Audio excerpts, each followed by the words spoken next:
8h39, vous êtes en direct sur Énergie 12. Bonsoir, merci de nous retrouver. On est ensemble jusqu'à 20h. Dans un instant, la première partie qui sera consacrée comme tous les soirs à la télé-réalité. On va débriefer tout ce qui s'est fait pendant ce week-end, et en particulier Nabila qui était sur Canal+. Deuxième partie, nous recevrons Baptiste Giabiconi. Il sera en direct avec nous dans cette émission. Et puis on débriefera également ce soir. On chante France Gall qui était diffusé sur TF1, et puis à voir ou pas, L'amour est dans le pré. Et puis dernière partie, nous aurons l'occasion de recevoir Mehdi et Florent, les finalistes de La Belle et ses Princes presque charmants, qui seront avec nous ici même en direct. La question du jour concerne la forte mobilisation qu'il y a en ce moment sur les réseaux sociaux pour tenter de sauver des émissions musicales. Pensez-vous qu'une pétition sur les réseaux sociaux peut faire changer les choses? Vous faites le hashtag Morandini suivi de oui ou de non. Et pour m'accompagner ce soir, Romain Midalski est avec nous, notre spécialiste de la télé-réalité. Laurie Choleva, toujours pas de mec pendant le week-end? Non, toujours pas. Rien du tout. On va vous laisser planer le doute parce qu'avec Adrien, on est. Ah ben il y a cette photo. Je suis sur le coup, Jean-Marc. Ah, et ne niquez pas ma chronique parce que j'en parle à la fin. D'accord, non mais juste, voilà, je vais dire que vous êtes embrassés, vous êtes fait un bisou vendredi. Absolument. Et ça a fait le buzz pendant tout le week-end. Il m'a harcelé tout le week-end. Enfin, bah, j'imagine. Je vous raconterai les coulisses parce que c'est bisous sur la bouche. En plus, Adrien Roy est avec nous. C'est le sale gosse de la bande, Catherine Yanichenko, spécialiste des people, et journaliste à Closer également. Et là, Romain Ambro, qu'on salue, journaliste à Europe 1, spécialiste des audiences. Marie Bonnat, qui est venue avec ses rideaux aujourd'hui. C'est quoi tout à l'heure, il n'aime pas ma robe. Non mais c'est affreux. Mais non, c'est couture. Ah, c'est pas hypocrite, tu m'as dit que j'étais belle tout à l'heure. C'est couture. Oui, c'est couture, les mecs, ils comprennent rien. D'accord, oui, c'est ça. Et Nicolas Vollet, rédacteur en chef à TV également, avec nous. Allez, justement, on va commencer avec vous, Nicolas, puisque Nabila était l'invité du supplément sur Canal+. Alors, elle n'était pas habillée couture, c'était pas Nabilux non plus, star Nabila et le luxe. C'était juste Nabila. Qu'est-ce qu'elle avait à dire, en fait? Alors, rien de spécial a priori. A priori, rien de spécial. C'est Nabila, en fait, on a tellement tout dit, ça fait partie de sa communication, Jean-Marc. En fait, elle veut un peu légitimiser son image, donc elle fait des émissions qui sont un peu différentes des autres, culturelles, un peu plus, voilà, elle va sur Canal+ maintenant, et elle essaie de faire des choses qui sont un peu intéressantes pour elle, et surtout pour son image. Là, on avait un peu l'impression d'assister au dîner de cons, notamment sur la fameuse chronique de Stéphane de Groot, où elle a demandé une oreillette parce qu'elle ne comprenait pas les jeux de mots qu'elle faisait, mais on a quand même appris un petit truc assez croustillant dans l'émission. Ah oui, et c'est Romain qui va nous en parler, puisque c'est notre spécialiste de la télé-réalité. Il a regardé ça avec attention, puisque pour la première fois, elle a parlé de la prison quand même. Et oui, Maïté Nabila Ben a abordé le sujet sensible. On sait, il y a quelques semaines, c'est sorti, Nabila aurait fait de la prison. Elle lui a posé cette question, elle a refusé dans un premier temps de répondre. Et puis Maïté est repartie à relancer en lui disant que tout le monde avait le droit à l'erreur. Alors on sent Nabila un peu plus sûre d'elle, qui dit qu'elle n'a pas fait de prison, mais de la détention préventive. Nuance, regardez. Vous maintenez, vous n'avez jamais fait de prison? J'ai fait de la détention préventive. Vous avez été détenu, on est bien d'accord, à la Clairière, le centre de détention pour mineurs de Genève. J'ai vu le mandat d'arrêt que vous avez signé, donc vous le reconnaissez. Mais c'est pas de la prison, c'est de la détention préventive. Après, je m'en fous, hein, j'assume. Tout le monde fait des erreurs. Si par exemple, je vais sortir le casier judiciaire de tous les gens qui passent à la télé, on est bien d'accord. Je peux vous dire qu'il y a pas mal de choses aussi. Alors, c'est intéressant, Catherine Yanichenko de Closer, c'est vers vous qu'on se tourne forcément, parce que toute la presse people avait parlé de ce séjour en prison, en tout cas une bonne partie. Nabila avait toujours nié. Là, elle le reconnaît. Oui, ça fait un peu plus d'un mois en fait que le site du Point avait sorti l'information comme quoi Nabila avait fait en effet un petit séjour derrière les barreaux. Nabila, depuis un mois, s'était obstinée à nier en bloc. En fait, ça tombait mal parce que Nabila voulait surtout changer son image, monter en gamme, devenir de plus en plus chic et glamour. Et à un moment donné, elle a aussi paniqué parce qu'elle ne pensait pas que les vieux dossiers allaient ressortir. Sauf que là, ça y est, elle l'a dit et évidemment, il fallait le dire.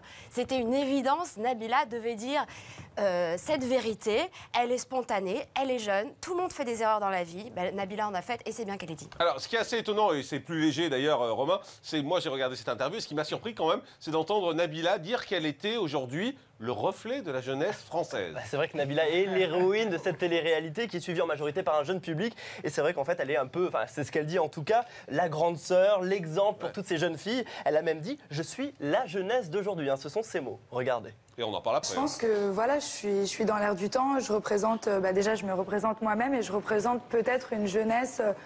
Il y a des jeunes filles qui s'identifient à moi. Je veux dire, quand je parle, je ne vais pas écrire sur un discours. J'arrive en plateau, je vous dis ce que j'ai à dire. Et je suis spontanée, je ne me prends pas la tête. Et voilà, c'est vrai que je fais des fautes et tout parce que... J'en fais aussi. Voilà, j'ai des lacunes et tout, mais je m'en fous, j'assume. Quelle valeur vous défendez, Nabila? Je défends... quelle valeur je défends? Je défends la jeunesse d'aujourd'hui. Ouais. Voilà. D'accord. Je suis la jeunesse d'aujourd'hui. Je suis spontané, je me prends pas la tête, je défends la jeunesse d'aujourd'hui. Les filles s'identifient à moi, Marie. Je vous ai vu faire plein de grimaces. Oui, bien sûr que non. Maintenant, elle est obligée de vendre son pain. Elle met de l'eau dans son moulin, comme on dit. Hein. Elle met de l'eau dans son moulin. Oui, je connaissais pas cette expression, mais c'est bien. C'est la bonne réserve d'eau d'ailleurs. Moi, je mettais de l'eau dans le vin, mais dans le moulin, c'est une autre façon. Ouais, c'est ça. Romain, l'expert des expressions. Enfin bref, oui, non, elle représente pas du tout, Dieu merci, la jeunesse d'aujourd'hui. Dieu merci? Mais parce que moi, je trouve pas qu'elle est de... Qu'on lui demande d'ailleurs quelles sont les valeurs qu'elle défend, elle sait pas répondre à cette question. Je défends la jeunesse, c'est pas ça, c'est pas une valeur, la jeunesse. Surtout qu'elle a toujours dit... J'ai voulu... Non, elle dit aujourd'hui... Non, mais elle l'a dit à plusieurs reprises. Aujourd'hui, je n'ai plus besoin de me déshabiller pour réussir. Ouais. J'ai pas... Moi, sincèrement et personnellement, j'ai pas trop aimé la façon dont elle est arrivée à être connue, de se mettre à poil et de jouer la bimbo. Pour moi, c'est pas... J'espère bien que les jeunes aujourd'hui ont d'autres valeurs et peuvent réussir avec d'autres choses qu'avec une poitrine siliconée. Romain, vous qui êtes le plus jeune sur le plateau, elle représente pour vous la jeunesse d'aujourd'hui? Je suis quand même plus vieux qu'elle, j'ai 28 ans, donc 8 ans de plus. En revanche, ma petite sœur qui a 24 ans, elle, n'est pas proche, ne serait-ce que de la plastique de Nabila, avec tout le respect que je lui dois. Mais même mes copines dans mon entourage... Pardon? Elle regrette peut-être? Non, absolument pas. Mais après, je pense qu'effectivement, il y a certaines demoiselles qui regardent, qui s'identifient parce que Nabila a réussi, elle passe à la télévision.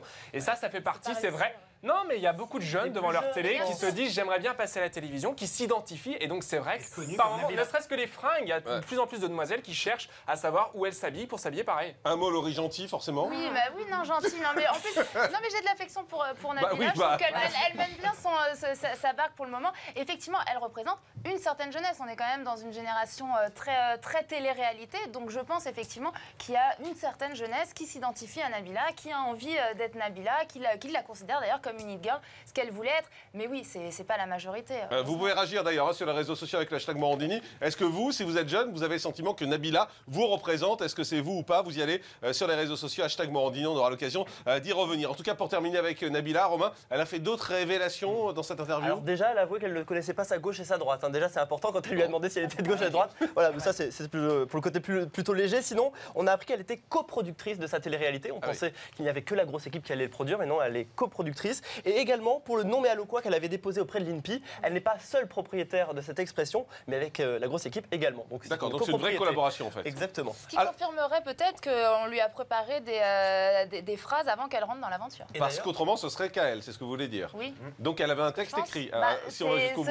Moi, je pense qu'elle a préparé son aventure, effectivement, peut-être, et sûrement d'ailleurs avec la grosse équipe, avec quelques petites pépites à placer dans l'aventure. Tu vas finir par être méchante, hein? Non, il y a encore du boulot. Il y a encore du boulot, vous inquiétez pas. Finir par être viré à force de dire comme ça des contre-vérités, des conneries. Bon, on en revient à l'épisode d'aujourd'hui, en tout cas, Romain, épisode dans lequel on a pu encore voir une dispute, et c'était encore à cause du ménage. Et ça, c'est parce qu'il ne chante pas ma chanson préférée, Jean-Marc. C'est quoi? Non. Nettoyer, balayer, astiquer, casa toujours pas fort. Mais je vous jure que si je chantais ça tous les jours, ça irait mieux pour faire le ménage. Tes goûts musicaux sont top, quoi. C'est très bien, cette machine, c'est super. Mais si je chantais ça, ça irait mieux. Parce qu'après Capucine et Marie, Frédéric et Aurélie, Capucine et Aurélie, eh bien Thomas et Samir se sont disputés pour la première fois. Thomas reproche à Samir de ne pas faire le ménage. Bah oui. Regardez. Samir, fais le ménage, je l'ai t'amusé avec le chien, là. Thomas. Quoi? Tu t'amuses avec le chien, on fait le ménage. Je te jure, tout le temps c'est pareil. Tu balayes, Thomas, alors arrête s'il te plaît. Tu balayes de quoi? Et t'as frotté le sol de la cuisine ou pas? Quoi? Le sol de la cuisine? Je l'ai frotté. Je l'ai frotté. Pourquoi? T'es inspecteur des travaux finis, toi, maintenant? Sur 5 semaines, je t'ai vu une fois avec un balai dans la main, encore t'es en train de jouer avec le chien avec. Et quand t'es en activité, tu sais si je fais le ménage ou pas? Arrête-toi. T'as pas les yeux partout, Thomas, alors arrête. Comment ça? Prends la tête, là. Tu fais quoi, là? Comment ça? Prends la tête depuis tout à l'heure, là. Mais je fais rien. Non, c'est juste que moi, je suis là tous les jours. Hier, j'ai fait le ménage toute la journée. Et moi, je suis pas là tous les jours non plus à faire le ménage tous les jours. Non, j'étais pas là, j'étais en activité. Et ce matin, oui, avant-hier, je fais le ménage, j'ai fait toute la cuisine. Et hier matin, j'ai fait la cuisine, je te le dis. Jamais de la vie. C'est même plus question de ménage, là, c'est question de celui qui va parler plus fort. Bah vas-y, tu te démerdes, tu nettoies, moi je ramasserai pas. Voilà, c'est un peu un concours de grande gueule, hein, pour résumer. Alors, en tout cas, dans le teaser de l'émission qu'on a vu il y a quelques instants, on a pu découvrir qu'un nouvel ange allait arriver dans cette émission. Et on sait à peu près qui c'est. Et oui, il s'appelle Marc, il a fait La Belle et ses Princes saison 1. Il était d'ailleurs avec Benjamin, qui est notamment dans la maison en ce moment. Et il vient à Miami pour objectif de faire maigrir Frédéric, parce que monsieur est coach sportif. Il reste longtemps, j'espère. Et non, malheureusement, il arrive sur la fin, hein, il va rester que quelques semaines. Et vous allez voir que dès le début, il n'est pas apprécié des autres anges. Regardez, c'était dans le teaser d'aujourd'hui. Dans le prochain épisode des Anges, un nouvel ange fera son arrivée à la villa. Un invité qui ne fera pas l'unanimité. Le mec, il arrive et puis c'est un western, hein, c'est Clint Eastwood qui rentre dans la maison des anges, normal. Je comprends pas, le mec, il arrive, il agresse tout le monde. Allô, c'est une blague. Ça va pas le faire, mais alors pas du tout. Pas du tout. Et est-ce qu'on a une petite idée, en tout cas, d'avec qui il ne va pas s'entendre? Presque avec tout le monde, Jean-Marc. Benjamin était sur ce plateau il y a quelques semaines et il nous avait révélé qu'au début, ça avait été très très difficile avec Marc. Il a un sacré caractère. Il va pas s'entendre dès le début avec Nabila, Thomas, Samir, Amélie et Alban. Pourquoi? Parce qu'en fait... la crème de la crème. Il ne va pas hésiter à critiquer Amélie et notamment sur le fait qu'elle ne soit pas une bonne maman. Ça va vraiment partir en live, comme on dit. Et puis Marc est un peu macho et notamment avec toutes les filles de la maison, ça va vraiment clasher. Alors, dans un instant, on va revenir sur les anges de la télé-réalité, bien évidemment. On va vous montrer les 2 minutes inédites de l'épisode de demain. Mais auparavant, comme tous les jours, voici 5 infos sur la télé. Allez, 5 infos sur la télé. Vous le savez, tous les jours, on vous donne des scoops sur la télé-réalité, mais également sur les programmes qui se préparent et sur les médias. Alors, Nicolas Voller, on va commencer avec vous, puisque vous êtes notre grand spécialiste de la télévision. Et Laurence Ferrari, on l'a appris aujourd'hui, qui va rejoindre la chaîne d'information iTélé. Voilà, ça appartient au même groupe, hein, à Canal+, au même groupe que D8. Donc, Laurence Ferrari va présenter la tranche de 18h30 à 20h. Elle va être en face de Rotel Krief, qui est sur BFM, la chaîne concurrente. Et elle va animer une émission d'information politique. Elle est encore en train de chercher la formule, hein. Il y aura probablement des invités. Et ce qui est intéressant, Jean-Marc, c'est qu'elle a refusé de reprendre l'émission d'Anne-Sophie Lapix, Dimanche Plus, qu'elle présentait avant. Mais elle a dit qu'elle ne refaisait jamais une émission 2 fois. Donc elle fera la tranche info de iTélé. Et on sait qu'elle n'ira plus jamais aux 20h non plus. Donc, hein, a priori, par définition, avec ce qu'elle a dit. Ce sera plus le cas. Mais elle reste sur D8. Hein. Oui, absolument. Elle garde son émission sur D8 le midi. Voilà, le Grand 8. Et elle animera en plus cette tranche d'infos. Romain Bro, c'est vrai qu'on a beaucoup parlé en fin de semaine dernière de Laurence Ferrari qui allait perdre sa carte de presse, paraît-il, parce qu'on ne voulait pas lui renouveler, parce qu'elle animait le Grand 8 sur D8. Est-ce que le fait d'arriver sur iTélé va lui permettre de récupérer sa carte? Effectivement, révélation donc, du magazine Oups, c'était vendredi. Pourquoi? Tout simplement parce que son émission Le Grand 8 était assimilée à un divertissement. C'est la raison pour laquelle, avec Audrey Pulvar, elles n'avaient plus leur carte de presse. C'est en tout cas la décision de la commission de la carte. Finalement, Audrey Pulvar a révélé ce week-end qu'elle n'avait jamais fait sa demande pour avoir sa carte. Donc là, de renouvellement depuis 2 ans, c'était le cas. En revanche, Laurence Ferrari, effectivement, elle était un petit peu chafouin. Merci pour votre solidarité, avait-elle dit sur Twitter. Je préfère en rire, retrait de la carte de presse, mais c'est juste une aberration pour moi comme pour l'équipe du Grand 8. Donc effectivement, on imagine que maintenant sur une chaîne info, avec le mot info par définition, elle retrouve sa carte de presse. Moi, j'ai appelé la commission de la carte pour savoir finalement quels étaient réellement les critères. Ils n'ont pas été capables de me le dire dans la mesure où c'était un cas personnel et qu'ils ne s'expriment pas, ça ne se décide uniquement en commission. Donc voilà, il y a des critères bien spécifiques qu'on trouve notamment sur le site internet. En revanche, ils ne veulent pas communiquer sur la raison pour laquelle le Grand 8 n'a plus cette carte de presse. Je vous rappelle que le Petit Journal avait eu la même chose avec des journalistes du Petit Journal qui donc n'étaient pas assimilés journalistes puisque c'était du divertissement sur Canal. En fait, il faut prouver que la majorité, donc plus de 50% de ces revenus, proviennent de la fonction de journaliste. Voilà, pour avoir la carte de presse. Elle fait les interviews, mais ça peut être aussi assimilé à un métier d'animatrice plus que de présentatrice. Catherine Ivanichenko, à Closer par exemple, vous avez des cartes de presse? Bien sûr, parce qu'on est journaliste et qu'on mène des enquêtes. Vous êtes des journalistes, donc vous faites des enquêtes. Bien sûr, mais c'est assez étonnant, vous êtes d'accord que du coup, on n'en donne pas à Laurence Ferrari qui fait des interviews, non? Non, mais c'est compliqué là aussi, parce que c'est vrai que le Grand 8 s'inscrit plutôt dans un registre de divertissement. Après, elle mène des enquêtes, c'est vrai aussi. Elle fait des interviews en plateau, c'est vrai aussi. Mais j'avais interviewé récemment Roselyne Bachelot et je lui avais posé la question, alors ces cartes de presse, vous en êtes où? Parce qu'il y avait une polémique autour d'elle, parce qu'elle voulait soi-disant me la demander. Elle m'avait dit, oulala, j'ai peut-être en effet l'idée l'idée de demander finalement je ne demanderai pas ma carte de presse. Voilà, point barre. Finalement, elle avait aussi replacé le curseur.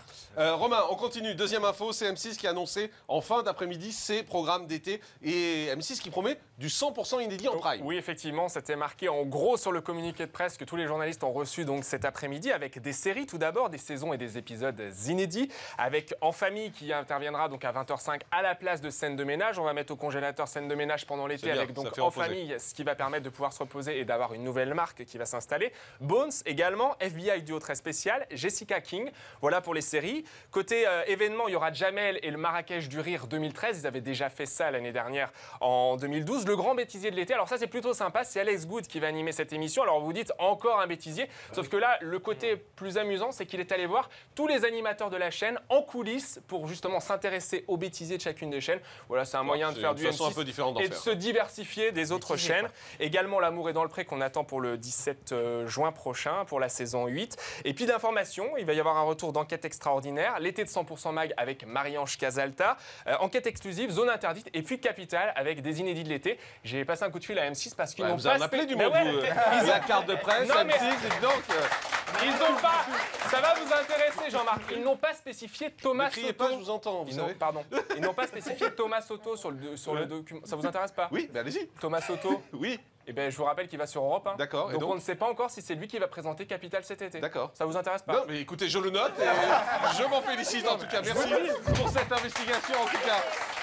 Il a bossé, hein. Il m'engueule en plus. Hein. Non, mais dites donc, il passe des coups de fil toute la journée à mes frais et en plus il m'engueule. Romain, des infos sur Élise Lucet qui affirme que certains lui volent ses idées. Ouais, là j'ai pas passé de coup de fil, c'était les 7 jours qui sont. On fait des économies un peu. C'était les 7 jours. En fait, Élise Lucet a révélé donc à nos confrères de Télé 7 que finalement, eh bien, d'autres chaînes piqueraient ses idées à elle, avec son magazine Cash Investigation, où elle s'intéressera à l'évasion fiscale, ça sera la semaine prochaine. Elle a dit que M6 et Canal+ lui avaient volé cette idée d'évasion fiscale. Donc maintenant, motus et bouche cousue, elle ne dira pas pour quelle thématique elle enquêtera. Quatrième info, Romain, vous avez appelé, on connaît le jury du nouveau concours de boulangerie que va lancer M6. Non, je ne me suis pas foulé, j'ai eu les noms. Gontran Cherrier et Bruno Cormeret. On salue leur famille. Ce sont deux boulangers qui ont donc été choisis pour être les jurés, on les voit à l'écran, les jurés de la meilleure boulangerie. Cette nouvelle émission qui va faire plaisir à Nabila avec... Ça peut marcher, Nicolas Voller, ou pas, une émission sur la boulangerie? Ouais, ça peut marcher. En même temps, c'est vrai que c'était compliqué de trouver des boulangers célèbres. Hein. Si je vous demande là, je pense que vous n'allez pas m'en trouver quelques-uns. Donc ils vont peut-être devenir. Ouais, Paul. Voilà. Ouais, enfin, Paul, c'est pas quelqu'un, Jean-Marc. Je sais pas, c'est pas quelqu'un, il n'existe pas? Non, Paul, il n'existe pas, c'est un nom. Ah, je crois qu'il existait, moi. Le fondateur, ça Il est tellement premier degré, Nicolas Voller, c'était une blague que Jean-Marc a fait. Compris. Elle était pas drôle, mais c'était une blague quand même. Romain, cinquième info, c'est pour vous, c'est la télé-réalité. Une candidate à Miss Suisse a refusé de participer à Secret Story. Et oui, Heidi Louchtakou, elle s'appelle. Elle est en ce moment. Vous êtes entraîné là. Hein. C'est une spéciale inconnue aujourd'hui, Jean-Marc. Qui est en ce moment dans la télé-réalité Miss Suisse 2013. Depuis cette année, ils font une télé-réalité produite par Endemol. Et justement, Endemol lui a demandé de participer à cette saison 7 de Secret Story. Elle a refusé parce que la finale de Miss Suisse aura lieu le lendemain du lancement de Secret Story 7. Donc en fait, elle pouvait pas. Donc elle ne pouvait pas, voilà, je pense tout simplement, mais elle aimerait faire mais par exemple on sait déjà qu'elle est Miss Suisse en revanche. Non, on le sait pas, elle est finaliste, elle sera dans les 3 dernières qui seront à la finale samedi soir. J'ai presque compris. Donc il y a beaucoup de rumeurs en ce qui concerne Secret Story. On a passé plein de coups de fil tout au long de la journée pour vous trouver des infos. Voici l'enquête sur Secret Story avec les dernières infos, les dernières rumeurs. C'est signé Édouard Charruy, Céline Maréchal et Bénédicte Serra. Que quelques jours avant le lancement de la 7e saison de Secret Story sur TF1 et à grand renfort de buzz, le programme fait déjà parler de lui. Fuite sur les candidats, images volées du casting, infos sur les décorations de la maison, rien ne nous a échappé. Je sens qu'ils font monter la pression à quelques jours du coup d'envoi. Aucun candidat n'entrera dans la maison avant que je l'ai personnellement testé. Alors quelles sont les dernières infos à ne pas rater? Voici les dernières news avant le lancement de la nouvelle saison.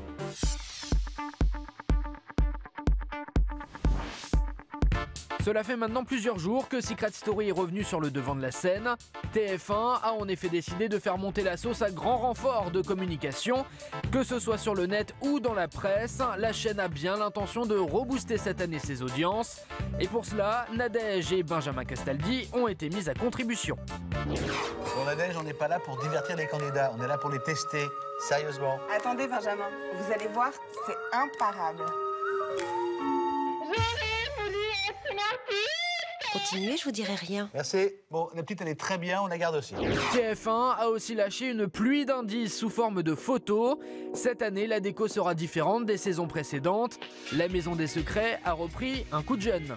Concernant le côté très flashy de la saison dernière, on voit que cette saison, ça sera bien différent. En tout cas, c'est ce que dit la chef décoratrice Michel Sarfati, qui dit que c'est fini. Le rose exit le rose, exit aussi la Joconde, même si elle sera là un petit peu en petite touche dans la Maison des Secrets. Et sur la piscine, sur la fameuse piscine, alors là c'est très énigmatique, elle dit je ne sais même pas si on peut appeler ça une piscine ou pas. Toujours dans les dernières rumeurs émanant de la production, l'émission serait plus courte cette année. Concernant le casting, là aussi quelques infos et rumeurs persistantes. Parmi les candidats, on pourrait retrouver des jumeaux ou un fils ou fille de star. Sans surprise, cette année encore, on découvre les traditionnelles images volées en salle de montage, des fuites organisées par la production pour faire monter le buzz. J'ai un problème avec les femmes. J'ai souvent tendance à rencontrer beaucoup de monde et à souvent me laisser tenter. Quand je gagne un combat, c'est grâce à mon entraîneur, grâce à mon entraîneur et tout. Mais c'est d'abord grâce à moi. Moi, ce que je veux, c'est gagner. Et si l'autre peut m'aider, je vais tout faire pour qu'on gagne ensemble. Si l'autre ne peut pas m'aider, je vais essayer de le tirer vers le haut. Et si vraiment il ne peut pas m'aider, je vais le descendre. Alors, ce qui ressort de la vidéo, c'est qu'il n'y a pas de filles. En tout cas, dans cette vidéo, évidemment, c'est 3 garçons. Le premier est un collectionneur de femmes. Le deuxième est un sportif ambitieux. Et le troisième, c'est un stratège. Il est là uniquement pour gagner. Mais le plus gros buzz autour du programme, c'est sûrement cet ancien candidat de Casa dos Segredos, Secret Story au Portugal, qui affirme sur le net avoir été sélectionné pour participer à l'aventure. Info ou intox, il a tout de même le profil idéal. Alors concernant Carlos, c'est un garçon qui a déjà participé à Secret Story au Portugal. Il affirme sur son compte Twitter avec 5 messages qu'il sera dans la prochaine saison de Secret Story en France. Il dit d'ailleurs qu'il ne connaît pas encore son secret, qu'il se ferait appeler Karl ou Charles. En même temps, ça n'est pas si surprenant que ça. On se souvient de Daniela Martins qui avait déjà fait également Secret Story au Portugal et qui avait fait Secret Story 2 en France. Bref, vous l'aurez compris, encore une saison qui s'annonce pleine de mystères et de rebondissements. Allez, plus que 4 jours d'attente.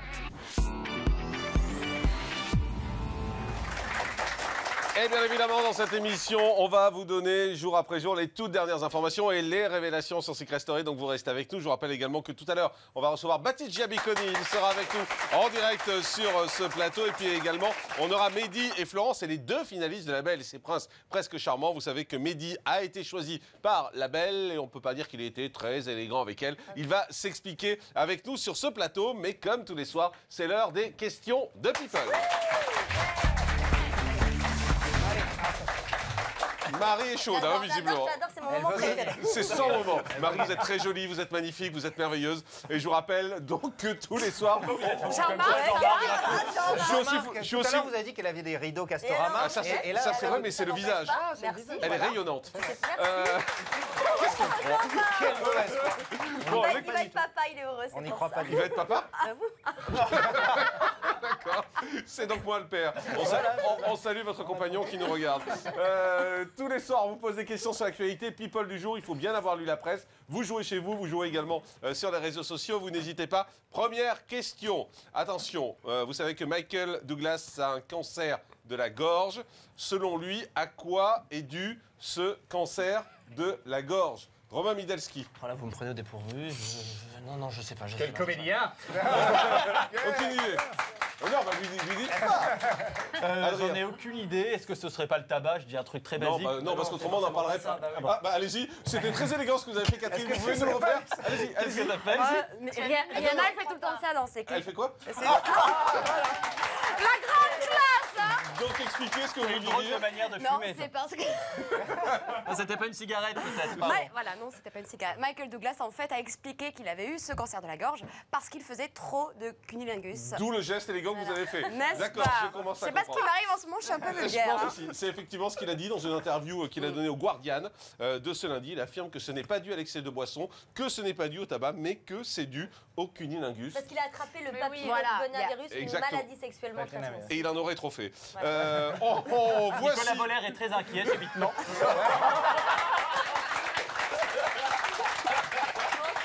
Je vais me faire dépister, hein, je reviens. Bon. Je vais me faire dépister. Allez, on change de sujet. Voici a publié la photo d'un homme que vous allez découvrir pour illustrer, vous le voyez, pour illustrer un article sur les rois de la loose qui a été publié ce week-end. Mais qui est cet homme? Alors vous le découvrez, vous le voyez, Romain Ambro.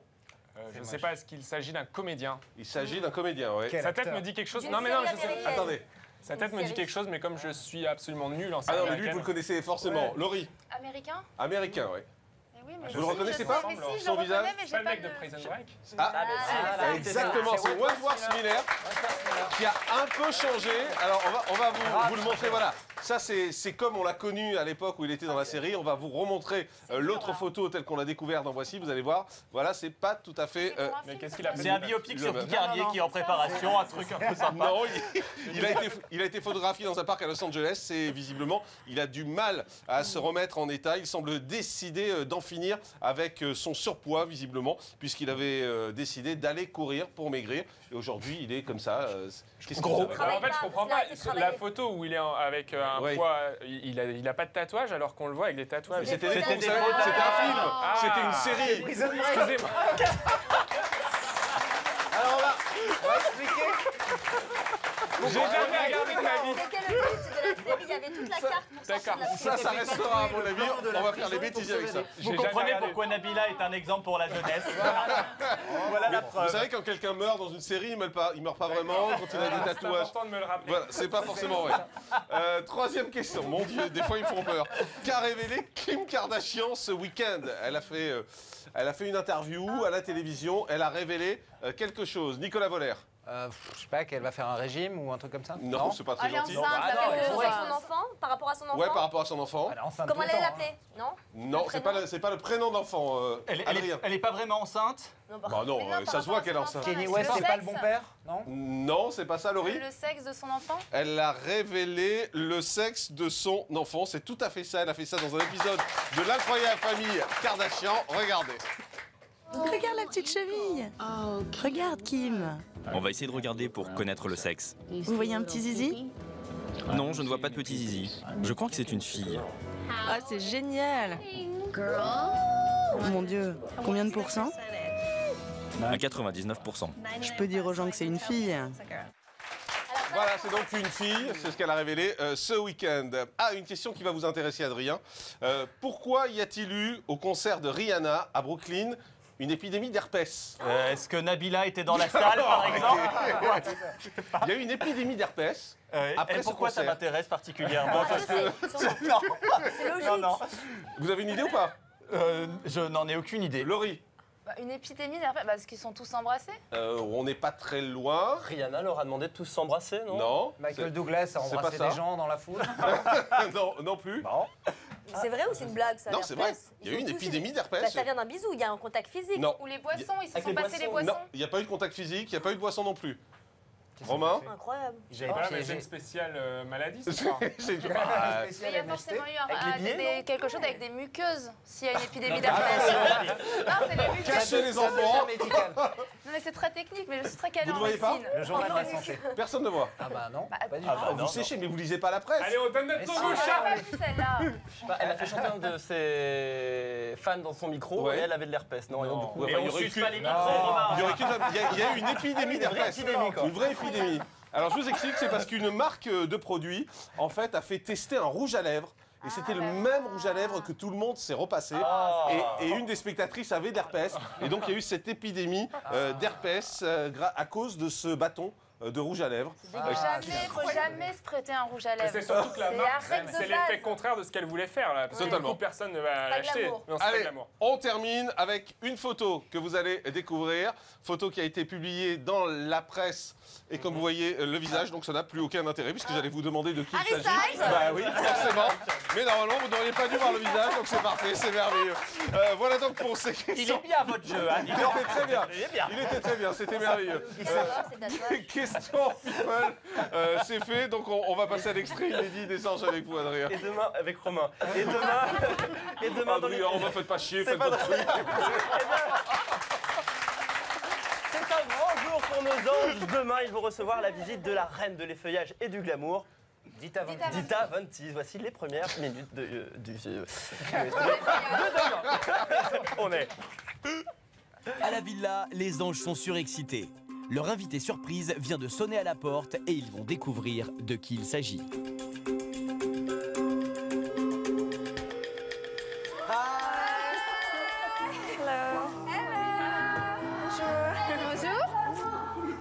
Capucine. Bonjour. Ouais. Alban, enchanté. Nice to meet you. Dita Ventis. Oh my god. Dita Ventis. Allô? C'est un truc de malade. Juste méga classe. Elle est juste super belle. On dirait une poupée en porcelaine, quoi. Trop belle. Oh mon Dieu. Je m'apprêtais à partir faire mon casting. Mais mon casting vient à moi. Mais franchement, je sais plus quoi dire. You can have a seat there. Wow. On l'accompagne vers le salon, on lui dit bah voilà, asseyez-vous, vous voulez boire quelque chose, on essaye de la mettre un petit peu à l'aise, mais la parole sort pas tout de suite. On est vraiment très timide et très impressionnés de voir Dita Ventis dans la maison, quoi. So, I think you're the one that I meant to meet today, no? Yes, it's me. You were interested maybe in being a lingerie model, and Of course. I have a new lingerie line. Yes. And so I was brought here today to meet you and see what you've got. Looks like you've got a lot. I hope so.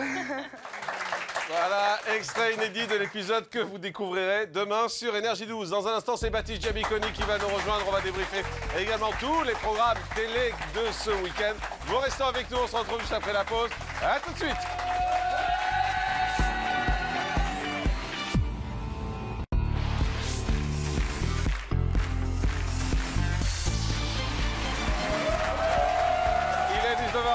Vous êtes en direct sur Énergie 12, merci de nous retrouver. Dans un instant, nous recevrons Mehdi et Florence. C'était les deux finalistes de la Belle et ses Princes presque charmants sur W9. Ils sont avec nous sur ce plateau. On débriefera également toutes les audiences de ce week-end. On parlera de samedi soir, on chante avec France Gall. On parlera également de ce qui va être diffusé ce soir sur M6. Ce sera L'amour est dans le pré. Que sont-ils devenus? Ce sera le baromètre avec l'avis de nos journalistes. Mais tout de suite, on accueille Baptiste Jamiconi qui est avec nous en direct ce soir sur ce plateau. Bonsoir Baptiste. Merci d'être là, on est très heureux de vous avoir. Tiens, je précise tout de suite d'ailleurs que vous avez dédicacé deux coques pour iPhone 4 et iPhone 5 et on les fait gagner sur les réseaux sociaux. Voilà, exactement. Donc n'hésitez pas, hashtag Morandini suivi de Baptiste, vous nous précisez laquelle vous voulez et puis on tirera au sort comme on le fait à chaque fois. Donc voilà, ces coques sont pour vous, hashtag Morandini suivi de Baptiste. Et c'est vrai que c'est un moment important pour vous Baptiste parce que vous avez signé avec une grande maison de disques, vous avez signé avec Sony. Exactement. Alors ça, je dois avouer que c'est une vraie surprise parce que la dernière fois que vous étiez venu ici, vous m'avez dit oui, les maisons de disques, hein, c'est un peu dépassé, désormais voilà, c'est la solidarité, c'est le net. Et là, hop, je vous retrouve en signant avec une maison de disques. Qu'est-ce qui s'est passé entre les deux? Mais non, parce qu'en fait, ça allait, encore une fois, des rencontres avec Vincent Birbès, qui est le patron du label Smart, qui a suivi un petit peu mon actualité, mon parcours à travers l'album Oxygène sur My Major Company. D'ailleurs, c'était super ce qu'on a pu partager avec mes coproducteurs, avec tous mes fans sur My Major Company. Oxygène, c'était votre premier album, hein, celui grâce auquel on vous a connu, qu'on va écouter pendant que vous parlez. Allez-y. On a fait on a fait 70 000 albums vendus. Ça hurle un peu sur le plateau, mais c'est vrai que c'est très bien en même temps, hein, c'est assez agréable à écouter. Et vous avez pris du recul par rapport à ça, vous vous êtes dit voilà maintenant, il faut le soutien de maison de disques. J'ai toujours aimé prendre mon temps pour faire les choses. My Major Company, c'était super. Ce que je voulais, c'était vraiment partager ça avec mes fans, ce que j'ai pu réaliser, où ils ont pu vraiment me connaître musicalement à travers cet album.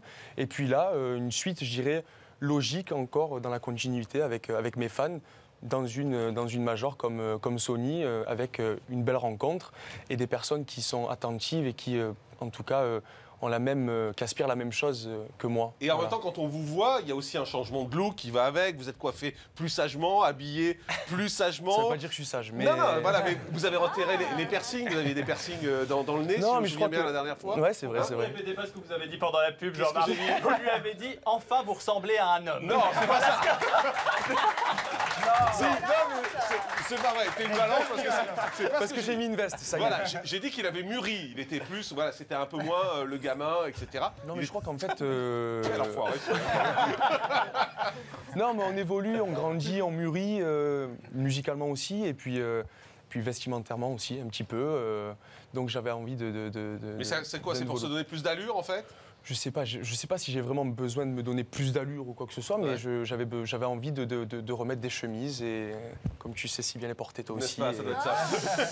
Et une veste. Et le nouvel album sera en français en plus. Hein. L'album sera tout en français, voilà. Ça c'est un choix de la maison de disque ou c'est votre choix? Non, c'est un choix personnel avant tout et c'était aussi une réelle attente de la part de mes fans. Donc voilà, on va pouvoir partager cet album pour le début d'année 2014. Alors on va avoir l'occasion de reparler de tout ça dans un instant. Auparavant, comme tous les jours, on s'intéresse aux audiences de ce week-end.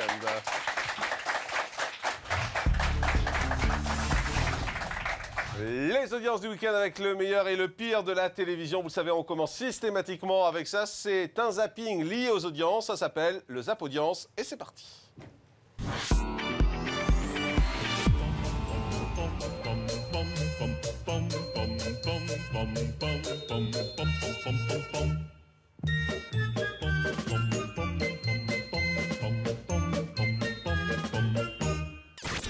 Comme le souffle d'une explosion, cet entrepôt était sur le passage de l'une des tornades.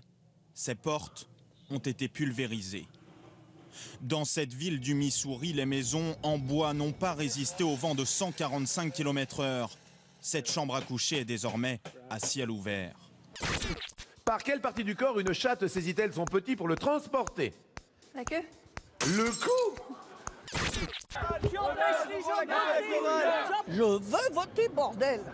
Il y a un bug et je suis pas la seule. Hein. Même la gauche est venue se foutre de notre gueule là, tout à l'heure. Il y a une campagne actuellement d'acteurs contre la surpêche. Alors pour attirer l'attention, on fait poser des stars à poil à côté de poissons et de mollusques. Ça, c'est le grand truc contemporain. Pour attirer l'attention, il faut se foutre à poil. Et là, quand tu vois Mélanie Laurent avec un tourteau pour dire « Il faut arrêter de vider les réserves de la mer ». Ah bon? Et elle fait quoi, là? Le crabe après la séance, c'est crois qu'on va le ramener en taxi à l'île de Ré, peut-être? Jean-Pierre Mocky, qu'est-ce que vous êtes en train de dire à votre voisine, Alex Hepburn? Non, je regardais, elle avait des beaux seins. Oh, oh non, écoutez, ça commence mal, là. Pas de tambour. Alors. Qu'est-ce que c'est? Passe si c'est compliqué, passe si c'est compliqué. Histoire de tambour, là. Oh, un zizi. Non. Bon, passe à autre chose, passe à autre chose. C'est un zizi avec des poils dessus. Un orchestre.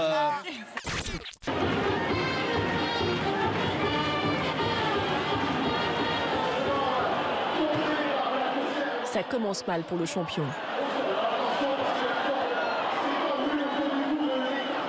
Aussitôt, les autres participants lui viennent en aide en tentant de maîtriser l'animal. On a transformé cette maison en musée, avec tous les objets qu'on a pu ramasser sur la plage. Vous voyez ce dentier? J'en ai trouvé 25 comme ça. C'est parce que tout le monde arrive à Vlieland par bateau, et quand il y a beaucoup de houle, les gens ont le mal de mer. Alors ils se penchent par-dessus bord pour vomir, mais leur dentier se décroche et tombe à la mer. Vous aimez changer de tête d'univers à chaque fois, C'est un des grands plaisirs de ce métier. C'est vrai que vous pouvez pas, vous, hein? Pas trop, non. Non. Mais je le ferai bientôt, peut-être. Je laisserai pousser ma barbe, je me couperai les cheveux, je les raserai. Il y a plein de métiers où on peut pas changer de tête. Je peux pas arriver... évidemment, si on travaille dans certaines entreprises, on peut pas arriver déguisé en clochard. Bon, ben moi, je peux... D'ailleurs, on y revient, Baptiste. Changer de tête. Vous pouvez changer de tête comme vous voulez. Ouais. Vous faites attention ou pas au look?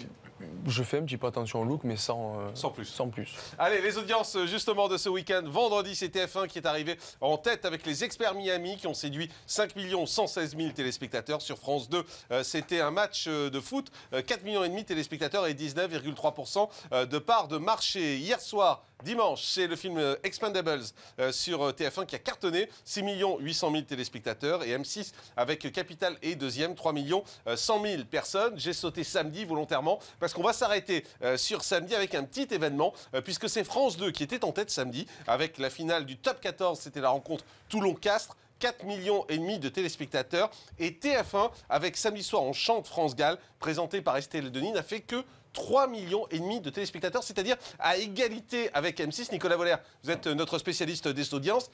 C'est un score très moyen, pour ne pas dire mauvais. C'est très moyen, surtout avec 16% de part d'audience et moins de 20% sur les fameuses ménagères. Surtout qu'on s'en souvient, Jean-Marc, en janvier, elle avait fait la même chose avec Goldman, ce samedi soir on chante avec Goldman, qui avait fait 6,8 millions, c'est quasiment le double, avec plus de 33% sur les ménagères. Alors ça peut s'expliquer juste par le match de rugby ou c'est plus compliqué que ça? Alors ça s'explique en partie par le match de rugby. La finale du Top 14 rugby est toujours un événement très regardé. Qui fait 4,5 millions en même temps. Non, mais et vous savez pourquoi ça fait 4,5? Parce qu'il passait sur Canal+ en même temps. Donc en fait, il y a une partie des téléspectateurs qui ont regardé le match sur Canal, plus ceux de France 2. Donc ça fait à peu près 6,5 millions, si vous comptez le tout. Mais en plus, effectivement, le France Gall a beaucoup moins bien marché que le Goldman. La courbe a chuté, c'est ce qu'il faut dire. Les gens au début regardaient, et on a vu petit à petit, ils ont tous zappé. Ils sont partis. On va y revenir, on va essayer de comprendre pourquoi. Le match était serré, donc c'était compliqué, c'était un beau match. France-Pays de Galles, le match, j'ai rien compris. Non, c'est pas France-Pays de Galles, pas du tout. Celle-là, elle a 20 ans de vanne. On va essayer de regarder. Enchaînez, Jean-Marc, faites comme si j'avais rien dit. On va essayer de comprendre cet échec dans un instant par un petit extrait. C'est le début de l'émission avec les stars qui sont là. Et justement, les stars expliquent peut-être pourquoi ça a moins marché. Comprenez et regardez.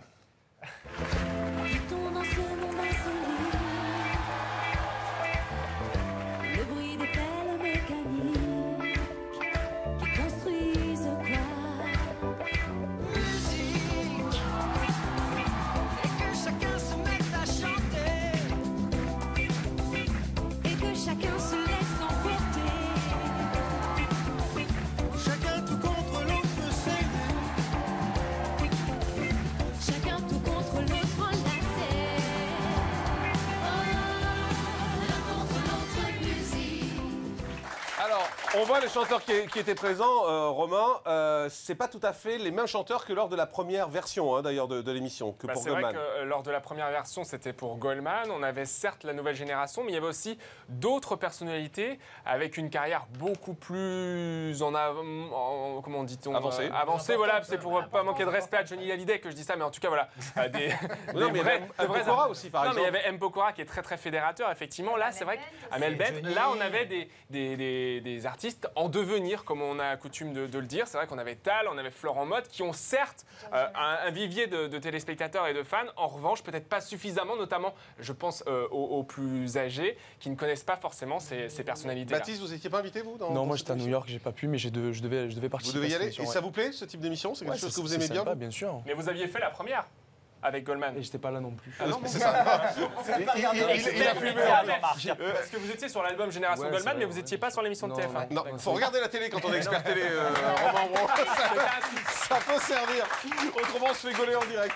Est-ce que vous pensez, Catherine, que c'est lié justement au casting?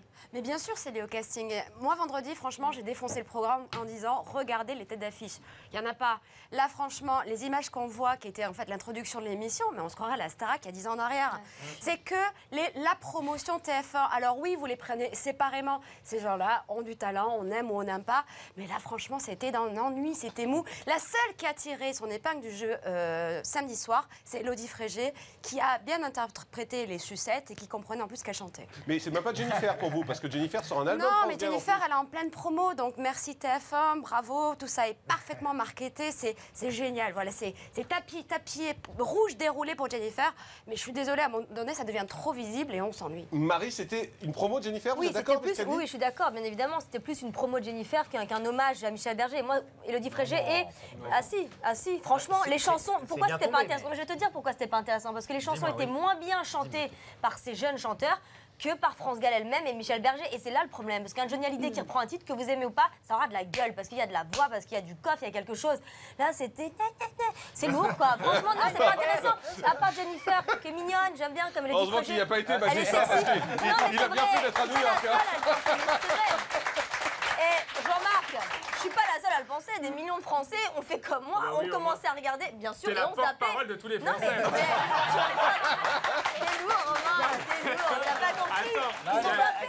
Il y a 4 millions de personnes qui ont regardé, mais bon, comme des millions de Non, il y a Français. moins de... Ben, c'est pas un bon score et les gens ont zappé, c'est pas pour rien. Alors, un mot quand même, Bah, si, c'est vrai. Laurie, parce que vous avez présenté, on le sait, des émissions de variété sur France 2, sur Direct 1. Moi, ce qui m'a surpris quand j'ai regardé cette émission, c'est que c'était un hommage à France Gall, qui, à ma connaissance, est toujours vivante. À la mienne aussi. Voilà, mais qui n'était pas là. Mais c'est vrai. Il n'y avait pas un message, il n'y avait rien, il n'y avait pas un signe. Bah voilà, c'est ça qui est étonnant, quoi. Tu m'as frappé. Je te fais frapper. Tu m'as frappé en même temps. Eh ben, je te refrappe, tais-toi. Non, mais c'est vrai que c'est vrai que c'est assez étonnant. Alors, Jean-Jacques Goldman n'était pas présent non plus sur la spéciale Goldman. Alors, la production va dire que c'est une émission qui rend hommage à un répertoire, qui ne retrace pas le parcours d'un artiste. Il n'y a pas de magnéto sur l'histoire de l'artiste. Mais moi, en tant que ménagère, quand je regarde une émission qui s'appelle Ce soir, on chante France Gall, je m'attends à un moment à avoir un clin d'œil, un rideau qui s'ouvre, France Gall, un magnéto, quelque chose. Et je me pose la question, je me demande, et d'ailleurs je lui lance ce message à France Gall. France Gall, est-ce qu'elle a été conviée et elle n'a pas souhaité y aller? Est-ce qu'elle a vu l'émission? Qu'est-ce qu'elle en a pensé? Parce que là, c'est silence radio. Il n'y a même pas eu une ligne dans la presse. Parce qu'il pourrait y avoir l'émission sans France Gall, mais je ne sais pas, négocier une exclusivité, une couverture d'un magazine télé, une interview, quelque chose avec le soutien de France Gall, la caution, en fait, France Gall derrière.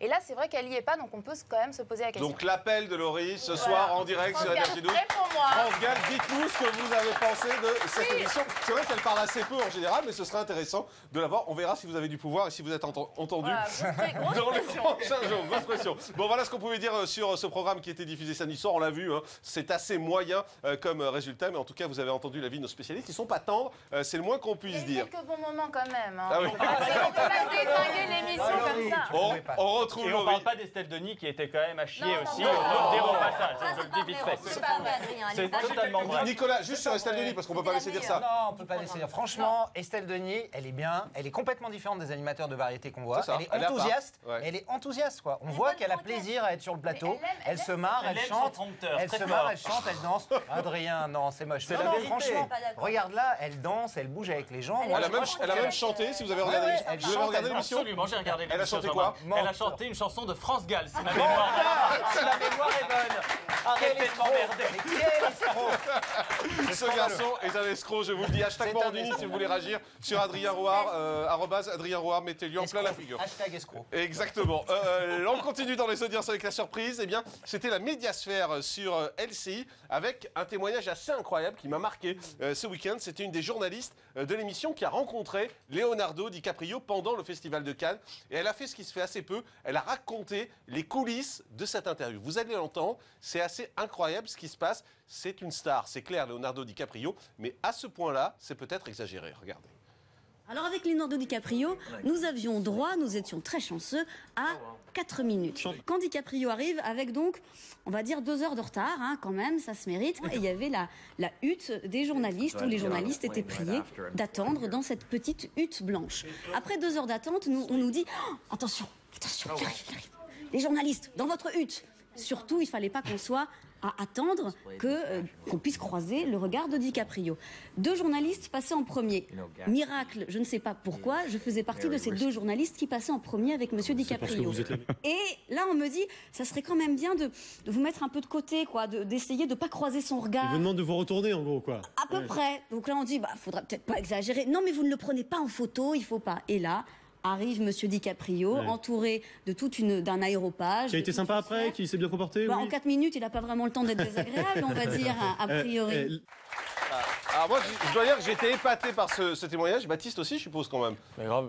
Non, c'est la branlette pour moi, ça. C'est-à-dire? C'est de la branlette, c'est genre, je me la raconte. Moi, c'est bien, c'est Leonardo DiCaprio et tout, mais c'est... Mais quoi, c'est l'attitude de Leonardo ou la journaliste?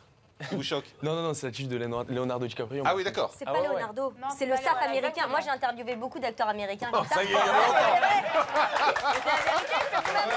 Je connais les stars. Désolé, j'ai fait des gros. Non, vraiment, j'ai. Des grosses stars. Ouais, Non, des ça se fait pas. c'est vrai, Ça se fait c'est vrai. pas. C'est manque de Et respect. je vous un exemple, par exemple, avec Robert Pattinson qui avait été très sympa, mais c'est les attachés de presse et c'est le staff américain qui nous avait défoncé parce qu'on lui avait demandé de dire je t'aime, Mary, des petits trucs drôles comme ça. En même temps, je le comprends. Non, mais après. Moi aussi, je vous aurais Et on défoncé à la s'était place fait du staff. vraiment engueuler par le Il y a staff sauté américain, dessus, mais les Français sont pas pareils. Il y a quand même un espèce de mélange chez Robert les Pattinson, Américains. tu l'as sauté dessus pour l'embrasser. Non, évidemment.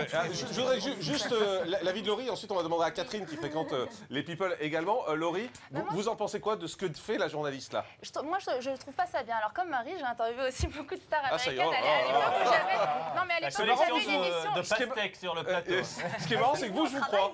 Non, mais j'animais une émission de Elles sont cinéma, sur donc YouTube. c'est vrai que j'ai souvent participé à ce type de, Ouais. de junket. Effectivement, très souvent, c'est quand même l'entourage de la star. Il faut dire que Leonardo, en plus, il ne tourne que dans des très très grosses productions hollywoodiennes, donc généralement, il y a des studios derrière, donc c'est très formaté. Donc il y a tous les publicistes autour qui contrôlent vraiment tous ses faits et gestes. Après, moi, je trouve ça dommage que la journaliste elle aille raconter ça en Non, elle a émission. raison. Parce que non, parce que Leonardo, il vend du rêve, il joue dans des films. On s'en fout de savoir s'ils étaient isolés et qu'ils ne devaient pas croiser son regard. doit pas Moi, croiser ce que son je sais- regard, non, mais Laurie. attendez, Jean-Marc, moi, à l'époque, j'étais sur Direct 8, c'était une chaîne qui faisait pas d'audience. On était content d'avoir ces 4 minutes d'interview avec d'énormes stars comme des George Clooney, comme des Brad Pitt. Et voilà. Et c'est pas sur les 4 minutes, c'est sur le fait de ne pas avoir à croiser son regard, mais on est où? Mais on peut pas savoir vraiment si ça vient de Leonardo. Généralement, les attachés de presse, ils sont tellement flippés qu'il y ait des débordements, qu'on l'interroge sur sa vie privée, que les gens aient trop facilement accès, qui formatent tout parce qu'en plus, il faut aller très vite. Il faut savoir qu'il y a peut-être, je sais pas, 30 télés qui se succèdent pour permettre justement à tous les médias d'avoir leur petite minute Mais bon, ça vous empêche exclusive pas de regarder avec la la personne dans les star. yeux, bien sûr, Donc bien c'est sûr. pas La Bon, star souvent défend le journaliste. Catherine, un mot là-dessus. Mais rien de nouveau sous le soleil, en fait. C'est vrai qu'elle révèle ça, la journaliste. Le grand public n'est pas habitué à savoir ce qui se passe en coulisses. Interviewer une star américaine, c'est pas toujours un grand kiff. Enfin, c'est génial en soi, mais après, c'est vrai que c'est 4 minutes d'interview. En général, on attend, on fait la queue, et puis on attend dans le couloir. Voilà, on verra ensuite. Qu'il y a des questions qu'il ne faut pas poser parce que les attachés de presse et les agents verrouillent le tout. Moi, j'ai eu une expérience assez drôle. Il n'y a pas longtemps, j'avais interviewé Kris Jenner, vous savez, la mère de Kim Kardashian. Et c'était en fin d'interview et je me suis dit, allez, je l'attends de celle-là. Je lui pose la question au sujet de la sextape qu'elle avait quand même suggéré de faire à sa fille. Et là, je me suis pris une volée de bois verte. Elle m'a explosé littéralement à la figure.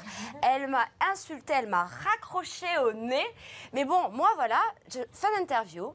J'ai fait mon boulot de journaliste, je lui ai posé la question et basta. Voilà, ça se passe aussi comme ça. L'essentiel, c'est qu'il joue le jeu pendant l'interview. L'essentiel, c'est qu'il soit bon client, qu'il réponde aux questions. Moi, je trouve Oui, mais mais il c'est faut intéressant sortir aussi, de l'exercice voilà. de promo, sans quoi vous imaginez, vous repartez tous avec les mêmes lignes. Le film, il est génial, je me suis hyper bien entendue avec les acteurs. Ouh, super. Sortons de la promo et vous avez vu à quel point nous aussi nous avons des stars sur ce plateau, des journalistes qui ont interrogé toutes les stars de la planète. Et ça c'est qu'ici, je vous promets que c'est qu'ici. On passe à la télé, à voir ce soir ou pas le baromètre. Mais oui Marie, c'est vrai. Mais oui. Mais on va pas y passer la nuit sur vous. Robert Downey Jr. Il y a pas de name dropping, Marie. C'était vraiment du... Mets ton CV sur Internet, ça servira pour le mois prochain. Et qu'est-ce qui s'est passé après la chute? Là, non, je peux pas tout vous raconter. Je peux pas tout vous raconter. Non, mais il y a eu des petites histoires. Bradley Cooper m'a invité à prendre un verre, par exemple. Très bien. À la télé, à voir ou Dora pas. Rossini aussi. Hein. Maintenant, oui, c'est Dorian Rossini,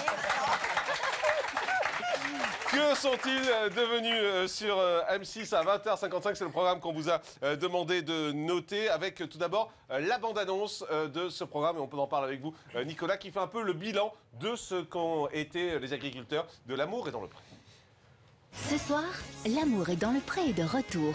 Et depuis 7 ans, 50 couples se sont formés. 9 mariages ont été célébrés et 22 bébés sont nés. Je vous propose de retourner voir les agriculteurs et les agricultrices de la saison dernière et même quelques-uns des saisons précédentes. Voilà, petit extrait donc. Vous-même, vous êtes fan ou pas de ce type de programme? Moi j'aime bien, ça me détend. Le soir, je rentre, je me mets ça et tout, c'est cool. Mais vous y croyez? Vous pensez que vraiment les agriculteurs cherchent l'amour? Je pense que oui. Ouais. Oui, bien sûr. Bon, alors attendez, ça c'est un autre débat. Nicolas, tout d'abord, cette bande-annonce, c'est quoi? C'est pour redorer un peu l'image du programme? Non, il n'y a pas spécialement besoin de redorer l'image. Il y a eu des critiques, on le sait, on les a vues. Il y a eu des critiques sur les conditions de tournage. Libération a parlé de foire au bétail. Il y a eu, vous savez, des agriculteurs, Dany, qui a dit que la production lui avait dit de jouer certaines scènes. On se souvient de Jean-Michel qui était venu sur ce plateau, qui avait dit son désespoir parce qu'il a perdu sa ferme, etc. Mais c'est pas le cas. Si je me fie aux audiences, Jean-Marc, chaque année, l'émission bat ses records d'audience. Ça fait 8 saisons. On a démarré à 3,3 millions, on est monté à 3,6 millions, 4 millions, 4, 6, 5 millions, 6 millions, 6 millions 3. La saison dernière, on est à 6,5 millions de moyenne. C'est extraordinaire, c'est une émission qui cartonne. Ça cartonne. Romain Brault, vous étiez à la conférence de presse de présentation du programme, et puisqu'on en aime bien révéler les coulisses dans cette émission, racontez-nous un peu. Je crois que ça s'est pas très bien passé. Non, c'était un petit peu non, on m'a appelé pour cette conférence de presse, effectivement. Alors c'était relativement tendu cette conférence de presse, parce qu'on a vu les premières images de la saison 7 avec donc les agriculteurs qu'on va découvrir, et juste après il y a les traditionnelles questions-réponses avec les journalistes dans un amphithéâtre. On était grosso modo 80. Alors habituellement il y a toujours les questions sympathiques en premier, et puis après les questions un petit peu plus tatillonnes, et la production finalement s'est retrouvée un petit peu embêté parce qu'on avait effectivement des questions qui tournaient autour des polémiques de l'année dernière, et visiblement pas touche à l'amour et dans le pré, c'est-à-dire qu'on n'aime pas trop justement tirer sur ce genre de programme. J'ai l'impression qu'il y a certaines... Et c'est passé quoi concrètement? C'est-à-dire que par exemple, je sais pas, il y a des membres de la production qui se sont mis debout, qui étaient là, c'est de la faute à vous les journalistes, vous allez taper à la porte des agriculteurs, c'est la faute de Morandini, vous étiez cité vous-même dans l'amphithéâtre. Il y avait longtemps que c'était pas ma faute à moi. Non mais c'est vrai que vous aviez reçu Marie, effectivement, qu'on va pas voir spécialement dans le programme, donc vous avez participé, Jean-Marc, à cette polémique, avouez-le. Oui, d'accord. C'est moi, je suis coupable. Vous avez été cité, mais c'est vrai que voilà, les journalistes en ont pris pour leur grade. Pas aujourd'hui, mais défendez-vous. C'est ça. Mais non, mais en tout cas, c'est bien de savoir que ça s'est passé comme ça dans la conférence. On regarde le baromètre. C'est l'avis de nos journalistes sur ce programme. Et c'est un bon avis. Ils vont être contents pour une fois. Ils vont peut-être arrêter de me citer. 13 sur 20, c'est la moyenne. Vous découvrez les bonnes notes. C'est Romain que vous venez d'entendre qui a mis un 17 sur 20. Nicolas Voller qui a mis un 16 sur 20. Romain, 15. Marie Boda, 15. Vous aimez ça? J'adore. Je suis fan de cette émission. C'est la dernière émission, un peu comme le Bachelor, où je crois vraiment que ces agriculteurs recherchent l'amour. On y croit vraiment. Ils sont vraiment paumés dans leur campagne, hyper tristes. Ils ont envie de trouver une nana, ils n'en peuvent plus. Les prétendantes, j'avoue qu'il y en a certaines qui veulent un peu se montrer. Mais eux, ils sont sincères. Voilà un peu de sincérité à la télé. Bravo, vive l'amour et dans le Catherine a mis 10 sur 20, ça descend. Laurie 10? Oui. Comment ça se fait, Laurie? Qu'est-ce qui se passe? Tout simplement, non mais 10, on se calme, c'est la moyenne quand même. Oui. Donc voilà, moi j'adore l'émission. Pas du tout. Mais non, mais j'adore cette émission, j'adore le format, j'adore le concept, j'adore les agriculteurs, j'adore Karine Le Marchand. Mais moi, le 2 prime sur Que sont-ils devenus? C'est trop. Bof, j'ai envie que la saison redémarre et j'ai envie de passer à une nouvelle aventure avec un nouveau casting. Adrien, vous avez mis 8 sur 20 forcément. Oui, c'est pas une si mauvaise note que ça. D'ailleurs, 8, j'en ai un peu marre en fait que ce soit toujours la même émission, systématiquement un bilan de la saison, puis après un bilan des 2 premières saisons, puis un bilan du bilan de la saison. Tu viens de répéter ce que j'ai dit, quoi. Oui, mais en mieux. En mieux. Moi, j'ai la manière de le dire. Voilà, et du coup, ça m'agace un peu. Et de surcroît, je trouve que cette émission commence à tourner un peu en rond et les ficelles deviennent tellement énormes qu'à force, je pense qu'ils devraient essayer de pimenter un peu. Il y a 6,5 millions de gens qui veulent savoir ce qu'ils sont devenus, ces agriculteurs. En tout cas, il y a quand même eu 9 mariages, 22 enfants, 50 rencontres. Ils verront ça ce soir. Que sont-ils devenus? L'amour est dans le pré sur M6 à 20h55. Et je vous rappelle également que sur Énergie 12, à 20h50, c'est un numéro inédit de crime avec 3 histoires extraordinaires. Je trouve ça génial. Vous avez bien raison. Numéro inédit de crime ce soir à partir de 20h50, donc sur Énergie 12. Et cette fois, c'est crime à Nice. On est allé sur place, comme on le fait à chaque fois, pour vous présenter ce programme. On fait une pause. On se retrouve avec Baptiste Giamiconi qui sera avec nous dans un instant pour continuer à parler de son arrivée chez Sony Music. Et puis Mehdi et Florent, les 2 finalistes de La Belle et ses Princes presque charmants. Et puis on parlera de l'arrêt de Taratata avec cette question qu'on vous pose. Pensez-vous qu'une pétition sur les réseaux sociaux puisse faire changer les choses? À tout de suite en direct. Bougez pas.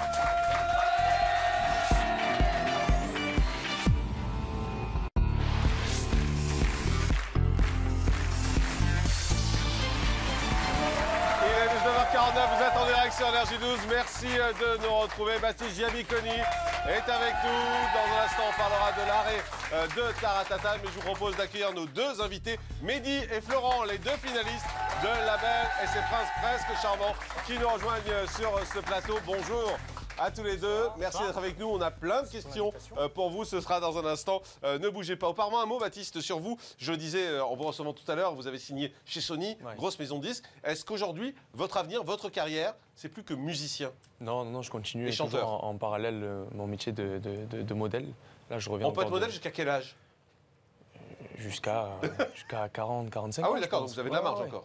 Après, je ne sais pas si ça continuera, mais en tout cas, j'arrive toujours à pouvoir alterner dans les deux univers et on le sait aujourd'hui plus que jamais, les deux univers font bon ménage, quoi. Alors, le sujet qu'on va traiter maintenant vous intéresse puisqu'on va parler de musique, on va parler de Taratata. Vous l'avez peut-être appris puisqu'on vous l'a dit vendredi dans cette émission. Taratata va s'arrêter. C'était l'émission mythique de Nagui sur France 2. C'est une émission que vous regardiez ou juste dont vous avez entendu parler? J'ai regardé quelques fois, après c'est vrai que j'étais pas tous les... C'était quand, le samedi? Non, c'est le jeudi soir. J'étais pas devant à chaque fois. Ça marchait, Nicolas Voller? Ah bah non, là ces derniers temps, on peut dire, bah non, mais ça marchait plus du tout, Jean-Marc. On était à moins de 200 000 téléspectateurs, vous vous rendez compte? Ça fait 180, 170 000 les dernières audiences, c'est négligeable. Il faut dire que l'émission passait entre minuit et demi, selon les horaires des émissions avant, et qu'elle coûtait quand même 60 000 € à faire. Enfin, c'était vraiment devenu une absurdité économique en tout cas. C'est une émission qui coûte cher effectivement à faire. France 2 a décidé de l'arrêter. Il y a des pétitions justement qui circulent sur les réseaux sociaux depuis vendredi, qui recueillent plusieurs dizaines de milliers de signatures, d'ailleurs presque plus que de téléspectateurs. On vous a posé une question qui était: pensez-vous qu'une pétition sur les réseaux sociaux peut faire changer les choses? Eh bien, vous avez répondu non à 68%. Autrement dit, vous n'y croyez pas vraiment. Alors, parmi les messages qu'on a reçus, on a Berivan Kurdi qui nous dit non, ça permet juste de savoir combien on est à penser la même chose, mais je pense que personne ne prend en compte les pétitions. Kylian Mars nous dit non, je ne pense pas, mais bon, on peut toujours essayer. Qui ne tente rien n'a rien. Hugo 29, non, surtout quand ça concerne France Télé, ils s'en foutent des pétitions, comme pour la suppression de Roland Garros pendant Plus belle la vie. Ou encore Laurent nous dit nous, non, une pétition seule ne sert à rien, mais chaque action s'ajoute aux autres et finira peut-être par se faire entendre. Ce qui est important d'ailleurs, c'est d'essayer de comprendre pourquoi ça s'arrête, Romain Ambro. C'est quoi? C'est le coût en fait, simplement? Le coût, et puis je vous rappelle qu'il y a un grand ménage qui est fait à France Télévisions. On supprime pas mal d'émissions pour récupérer un maximum d'argent, puisqu'on demande à France Télévisions de faire des économies. Donc on le sait, Shabada, l'émission de France 3, Daniela Lombroso, a déjà été supprimée. Des mots de minuit, une émission qui supprimée mais remplacée. Supprimée mais remplacée avec un budget moins important. C'est vrai qu'on demande à tous les producteurs maintenant de faire des efforts. Il y a peut-être quelques abus par le passé. Alors on entend dire que c'est scandaleux qu'on supprime Taratata. C'est ce que moi j'ai lu sur les réseaux sociaux depuis samedi. Marie, vous êtes d'accord? C'est scandaleux de supprimer Taratata? Non, c'est pas scandaleux. C'est une émission qui coûte super cher. Personne ne l'a regardée, soyons honnêtes. C'était quand même une émission qui concernait le microcosme parisien. C'était assez snob. Les derniers invités, c'était Joss Stone, Willy Moon, Liane Lavas, Valérie June. Est-ce que vous les connaissez? Non, ça touchait pas le grand public. Non, bah oui, parce que vous êtes des petits snobs parisiens. Je demande à deux petits branleurs là qui vont à Saint-Germain. Voilà, et le grand public ne connaissait pas. Et non, ça intéressait personne. Laurie veut défendre Taratata, j'en suis sûr. Je veux défendre Taratata parce qu'on s'en fout. Mais parce que Taratata, on s'en fout que ça fait pas de l'audience. C'est ce qu'on appelle une émission vitrine. On la regarde parce que c'est une émission de qualité, c'est une émission qui est devenue culte. Mais si, les gens là, c'est pas parce que mais ça vous la fait regardiez, pas... Laurie? Alors je la regardais pas systématiquement. Mais j'aimais la regarder. C'est une émission où on voit des artistes qui se font très rares dans les médias. Quand il y a les Red Hot qui passent à Paris, ils font juste Taratata. Donc voilà, et puis il y a des vraies belles performances live et on découvre des nouveaux talents. Donc je trouve que c'est une émission qui a sa place. Mais c'est vrai qu'on la regarde pas tous chaque semaine. Vous avez été invité, Baptiste? Non, pas encore. Non, j'ai pas eu le temps. Pas encore et plus jamais. Plus que ça. Il n'y a pas d'espoir là-dessus. Même si on la regardait pas, cette émission, c'est dommage parce que du coup, ça enlève de pouvoir passer en... Oui, c'est ça, c'est une exposition en moins de toute façon. Exactement. Pour les artistes. Il y avait pas tant d'artistes français qui passaient, mais... Effectivement. Donc, très cher. Vous continuez à réagir, #Morandini, bien évidemment. On est avec Mehdi et Florent donc, pour parler de La Belle et ses princes presque charmants. Merci à tous les deux d'être là. Vous étiez les deux finalistes. Et tout de suite, Mehdi, votre portrait.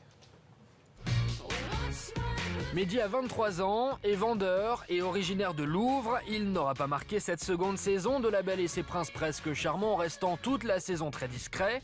Sa plus grande force réside dans sa sincérité et son détachement de la compétition. Nelly, ma belle, te souviens-tu de notre premier regard? Oui. Pour ma part, je ne l'oublierai jamais. Mes yeux se noyaient, se noient et se noieront toujours. Dans ce qui, pour moi, est le plus beau de tes atouts. En finale, contre Florent, il remportera le cœur de La Belle, révélant seulement à la toute fin son but réel, gagner la compétition et pas forcément trouver l'amour. C'est ça que j'ai choisi. Merci. Ça te fait plaisir? J'espère un petit peu, t'as l'air tellement content. Je ne montre pas grand-chose, je suis ici. De quoi? Son choix, c'était de trouver l'homme de sa vie. Elle a trouvé l'homme de sa vie, on verra par la suite, hein, on y croit. Hein. J'ai niqué tout le monde, je l'ai mis à tout le monde. Je suis arrivé, personne ne m'a vu, personne ne m'a entendu.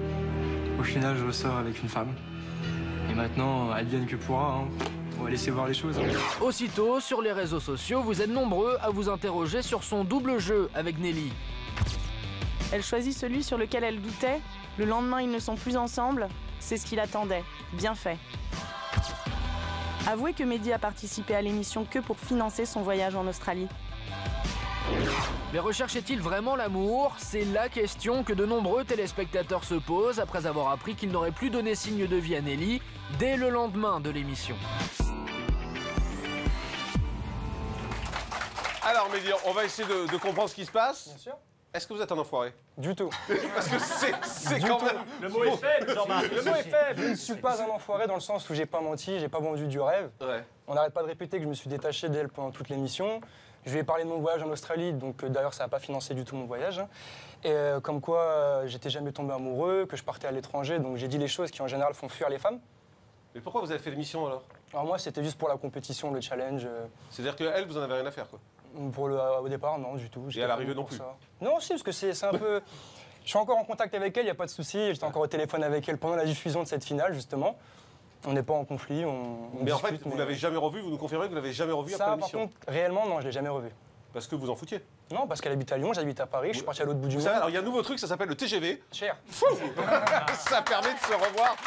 C'est assez Je suis magique. parti à l'autre bout du monde, donc déjà pendant 4-5 mois, je pouvais pas la voir. Non, mais Ça sérieux, prendre l'avion. elle vous intéressait pas, soyons clairs. Bah non, Ce qui est votre droit d'ailleurs. Le baiser, elle t'embrasse à la fin, toi t'as les mains derrière le dos, ça a l'air de se faire ni chaud ni froid. Non, c'est pas Normalement, ça, un mec, c'est quand même, que ça pique. Je suis pas du genre à embrasser comme ça devant les Mais gens. vous êtes en aussi général. malhonnête sur ce plateau que dans cette émission. Avouez Je que ne vous avez pense menti pas à tout le être monde et que vous malhonnête. continuez à Pourquoi le ai-je faire. menti en fait? Parce que vous lui avez fait croire monts et merveilles. Qu'est-ce que j'ai fait croire? Qu'est-ce que j'ai dit? Est-ce que pendant un moment j'ai dit... Non, je vais pas du tout. Mais on va Je veux savoir qu'est-ce que j'ai fait croire. Est-ce qu'il y a un moment où est-ce que je lui ai dit je vais me marier avec toi, on va rester ensemble toute la vie? Non, jamais de la vie. Suite à ça, pardon, Vous avez excusez-moi. menti à la production sûrement, non? Parce Du que tout. Je suis sûre qu'ils vous ont...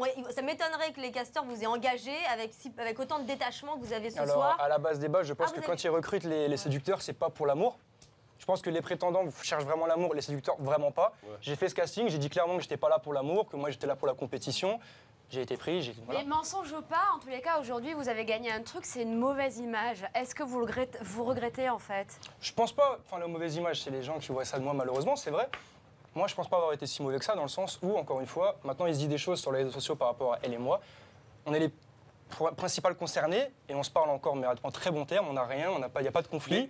Mais ce Elle que j'ai envie de regrette dire- pas, je regrette pas, donc... Il y a Florent qui est à côté de vous, qui, je pense, avait de vrais sentiments. Oui, pour non, la mais c'est belle. vrai. C'est un peu vrai. dégueulasse qu'elle ait choisi lui et Oui. pas vous, Ouais, du mais coup, après, elle a Florent. fait son choix. Maintenant, c'est pas moi qui l'ai dit, prends-moi. Moi, justement, Non, je pense c'est que je me plus suis assez... Je me suis un peu détaché après, bah voilà. Mais Florent, vous dites pas, voilà, c'est dégueulasse quoi en même temps. Bah, c'est dégueulasse. Moi, c'est ce que j'ai dit. Après, j'ai aucun regret. Moi, j'ai fait ce que j'avais à faire. Je lui ai fait des attentions. Je lui ai montré de X manière que voilà, je pouvais être la personne qui pouvait lui convenir. Même qu'à un moment donné, je lui pose la question en disant est-ce que l'avis de tes proches compte? Elle me dit oui, ses proches lui disent que je suis peut-être la personne qui lui correspondrait le plus. Elle décide de ne pas me choisir et de partir avec quelqu'un qui lui annonce 3 jours avant qu'il va partir en Australie. Donc c'est son libre choix.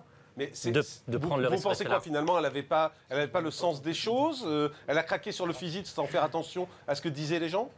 Je pense que tout simplement, elle s'est fiée à son instinct. C'est ce qu'elle déclare. Elle dit qu'elle avait le choix de la C'était raison foireux, ou du là, cœur. du coup. Elle a fait le choix du cœur. Ça, l'instinct. Elle n'a pas fait le bon choix. Vous avez essayé de la rappeler depuis? Je sais qu'on a eu des contacts depuis. Je sais que quand Mehdi est parti en Australie, on a discuté. Quand ils n'étaient plus ensemble, on a discuté.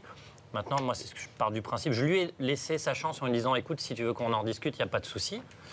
Maintenant, le temps s'est écoulé. Moi, j'ai tourné la page et je suis passé à autre chose. D'accord, vous, elle vous intéresse plus aujourd'hui? Non. Ah oui, d'accord. J'ai pas particulièrement trouvé l'amour. Aujourd'hui, je suis épanoui comme je suis. Après, on sait que dans ce genre d'émission, ça appelle à beaucoup de témoignages. Enfin, même Mehdi a dû en recevoir. On reçoit des milliers de témoignages. Après, on sait que ce genre d'émission attire tout type de femmes, donc je préfère prendre le temps, avoir du recul et après on verra. Voilà, c'est ça. J'attends que ça. Vous, est-ce que vous avez trouvé quelqu'un, Mehdi, vous? Non, moi je ne cherche personne, donc non. Ça veut dire que vous cherchez personne? Je suis très bien célibataire, donc je n'ai trouvé. Et avant l'émission, vous vouliez rester célibataire aussi? Oui, moi je m'amuse pas forcément, mais... D'accord, donc c'était juste de l'illusion en fait, tout ça? Non, toujours pareil, j'ai pas vendu de rêve, donc pourquoi parler d'illusion? Quand on va dans une émission où il y a des filles qui sont là pour tomber amoureuses et qu'on est l'un des candidats... Maintenant, oui, on oublie une chose aussi, c'est que pendant toute l'émission, elle a dit concrètement que physiquement, je ne l'intéressais pas. Ouais. Et du jour au lendemain, elle a été attirée par moi. Bon, on peut se poser aussi la question, pourquoi? Est-ce qu'elle aussi était vraiment vraie dans sa démarche Est-ce qu'elle m'a pris par dépit, entre parenthèses? Parce que c'est vrai que je suis arrivé jusqu'au bout, mais j'ai rien fait. Elle a éliminé chaque personnage au fur et à mesure, moi je suis resté. Je ne lui plaisais pas physiquement, du jour au lendemain, elle me choisit. Bon, en tout cas, ce sera ni l'un ni l'autre, parce que vous, elle vous intéresse pas, et vous êtes passé à autre chose. Donc finalement, elle a tout perdu dans cette histoire. Adrien Roard, les tweets. Allez Adrien, vous avez suivi les réseaux sociaux pendant toute l'émission. Qu'est-ce qui s'est dit? Et alors, on a eu un tweet qui nous est parvenu de Michel, avec un L. Ça fait une semaine que vos chroniqueurs et vos invités sont déchaînés. Vous mettez quoi dans leur verre? Alors, regardez bien sur nos tables. Nous, on n'a pas de verre, hein, les chroniqueurs. On est privés de verre. La seule source d'hydratation sur ce plateau, c'est les montées de lait de Marine Bonna. Autant vous dire... on ne voit pas grand-chose. En revanche... C'est élégant, ça. C'est chic. T'aimerais bien, Adrien. Les invités, eux, ont de l'eau et ils ne boivent pas que de l'eau, à l'instar de notre invité de vendredi qui s'appelait Frédéric, de l'émission Qui veut épouser mon fils. Alors vous allez voir, on vous a fait une petite compile du meilleur, du pire de Frédéric. Jean-Marc est au bout du rouleau, c'est magistral. Merci à tous les deux d'être là, vous allez bien? Bah, très bien. Tranquille, la patate. Là, si j'étais déjà dans cette émission, c'est clair que j'avais envie, autrement je serais resté chez moi. Hein. Le réfrigéreuse. Maintenant, moi, personnellement, j'ai fait le Mustang. Ça te gêne que je me produis au Mustang? Attends, je t'ai pas encore fait le plus pire. Tout le monde t'es Louis, t'es là. Coucou. C'est moi ma poule. Voilà, la tête de Jean-Marc est absolument magistrale. Et alors le mieux, c'est quand Jean-Marc lui pose des questions, qu'il essaye de répondre sérieusement, qu'on ne comprend pas un mot de ce qu'il raconte. Jean-Marc est aussi effondré que le coup d'avant. Alors vous allez voir, démonstration avec cette question de Jean-Marc et surtout écoutez la réponse qui n'a rien à voir avec la question, c'est bizarre. Et pourquoi vous avez proposé ça, Frédéric? C'est une fausse, non, parce que j'aurais pas amené Billy Obab et tous mes trucs comme les voitures. Voilà, je leur ai pas amené Billy Obab et tous mes trucs comme des voitures. Alors si vous savez ce que veut dire Billy Obab, surtout vous nous écrivez. Ah oui, voilà. Ah, oui, d'accord. Merci Laurie d'étaler votre science. Et donc voilà pour des invités magistraux. Merci beaucoup Adrien Roy, merci Mehdi Florent d'avoir été avec nous, merci à tous les deux, merci Baptiste. Bon courage pour cette signature chez Sony et on espère recevoir quand l'album sortira, on croise les doigts, ce sera l'album en français, hein, vous nous le disiez. Merci beaucoup, merci à tous, on se retrouve demain en direct à partir de 18h35 sur Énergie 12. N'oubliez pas, ce soir crime, 20h45 sur Énergie 12, bye bye.